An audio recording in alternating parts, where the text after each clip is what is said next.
Dulu zaman Pak Harto ada. Saya bukan mengagungkan masa lalu, tapi masa lalu memang masa yang terbaik daripada sekarang. Dulu ada namanya GNOTA, Gerakan Nasional Orang Tua Asuh, yang dicanangkan oleh Pak Harto. Pada waktu itu kita nggak ketemu orang miskin. Kenapa?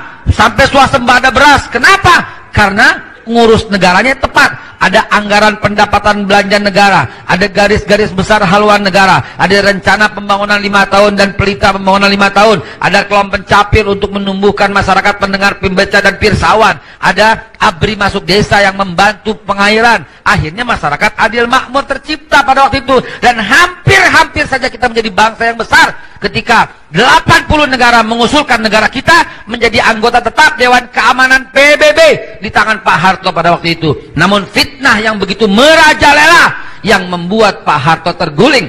Fitnah korupsi, kolusi, dan nepotisme digaungkan oleh orang-orang yang busuk hati persis ketika Pak Harto mulai mendekati tokoh-tokoh muslim, mulai mendekati para ulama. Di situ sebenarnya mulai kebangkitan Islam, tapi kemudian dipangkas. Dan siapa yang pertama kali demo turun Pak Harto? Anak muda, lu dengar, siapa yang pertama kali turun untuk demo Pak Harto pada waktu itu? 4 kampus. Siapa itu? Pertama Trisakti, kedua Atma Jaya, ketiga Satya Wasana, keempat belum. Ini 4-4-nya masih kampus Kristen yang berafiliasi dengan CSIS. Mau apa ini sebenarnya semua? Pak, saya dosen di 8 universitas pada waktu 98. Aneh tahu bagaimana cara turunnya Pak Harto pada waktu itu. Difitnah habis-habisan. Saya dibayar, kami semua dibayar 100 juta rupiah untuk teriak turunkan Soeharto, turunkan Soeharto.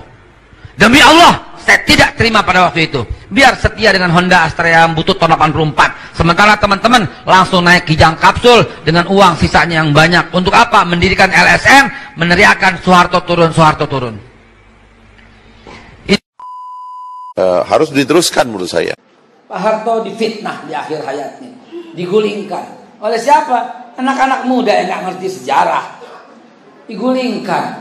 Orang baik, lagi jaya-jayanya Indonesia, dituduh korupsi, dituduh harta yang luar biasa, dituduh begini begitu.